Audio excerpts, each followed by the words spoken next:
Hey everybody, hope you're all doing well today. So we're going to be looking at a monologue from King Lear today, and despite the fact that there is a king in the title, it's not actually a history, it's a tragedy. And we're also going to be doing something a little different today, and something that is fairly common with Shakespeare. What happens when you have a character who has a chunk of dialogue that is not quite long enough to be a monologue, and then another chunk of dialogue that's not quite long enough to be a monologue, separated by a single line, and you really want to perform this part? How do you mush that all together to make a single comprehensive piece? So if you look down in the description below, you'll actually notice two pieces of dialogue today. One is an unedited version of this scene. The other is an edited version to make the lines of the character Kent into a single monologue. And we're going to talk about how that works, how you play that as an actor in addition to the scene and whatever else is going on. So take a moment, pause me, read the scenes, and come on back. So the first thing we should say about King Lear is, what is it about? At the beginning of King Lear, the title character, King Lear, he is separating his kingdom into three parts.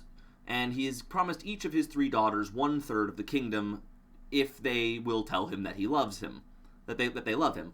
And two of the daughters are like, oh yes, I love you more than life, more than everything, more than my husband, all of this. And the third daughter, who's the only honest one, says, well, these are very interesting sisters of mine, that they love you with all their hearts, despite the fact they're married.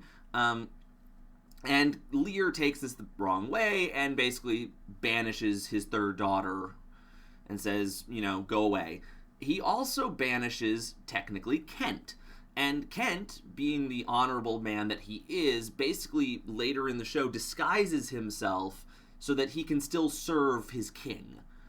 And in this scene that we're looking at, Kent has come to one of the palaces of one of Lear's daughters, basically to deliver a letter saying, hey, Lear is coming to stay with you, be ready.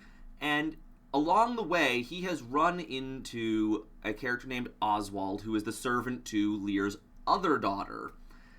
And Oswald is essentially there to poison the daughter's mind against her father.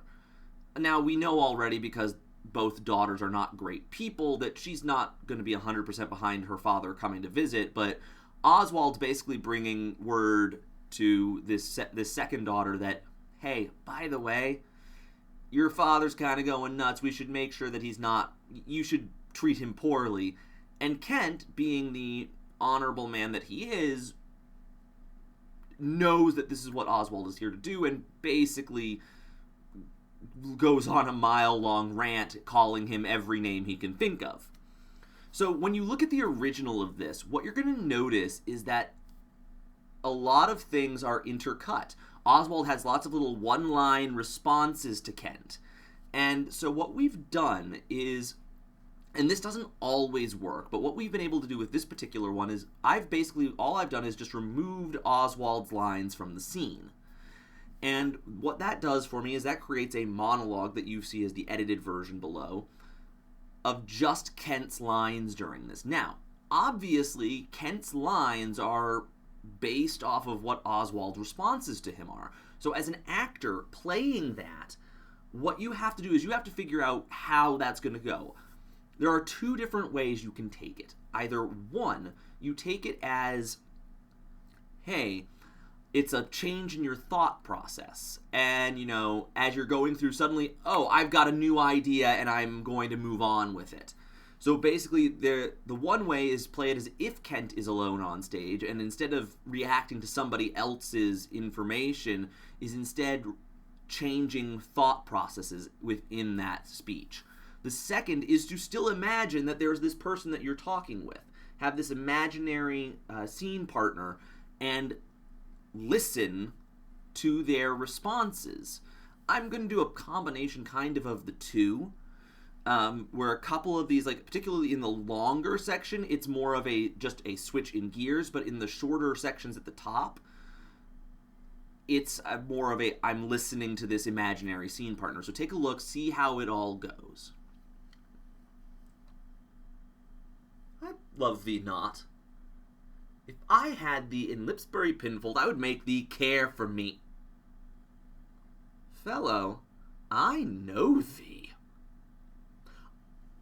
A knave, a rascal, an eater of broken meats, a base, proud, shallow, beggarly, three-suited, 100-pound, filthy, worsted stocking knave, a lily-livered, action-taking knave, a glass-glazing, super-serviceable, finical rogue, one trunk-inheriting slave, one that wouldst be a bawd in way of good service, and nothing but the combination of a knave, beggar, coward, pandar, and the son and heir of a mongrel dog. One whom I will beat into clamorous whining if thou deniest that the least syllable of thy addition. What a brazen-faced varlet art thou to deny thou knowest me! Is it 2 days ago since I tripped up thy heels and beat thee before the king? Draw, you rogue, for though it be night, yet the moon shines. I'll make a sop of the moonshine of you. Draw, you cullingly barber-monger, draw. Draw, you rascal, you come with letters against the king and take vanity the puppet's part against the royalty of her father. Draw, you rogue, or also carbonado your shanks. Draw, you rascal, come your ways. Strike, you slave. Stand, rogue, stand, you neat slave. Strike.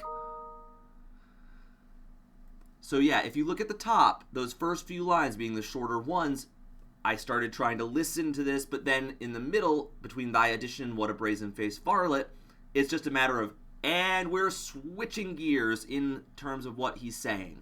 So, that is that for today. We'll be back tomorrow.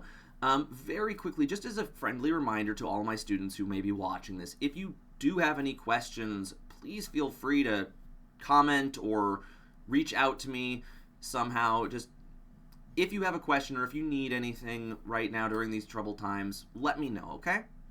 So we'll see y'all tomorrow. Bye.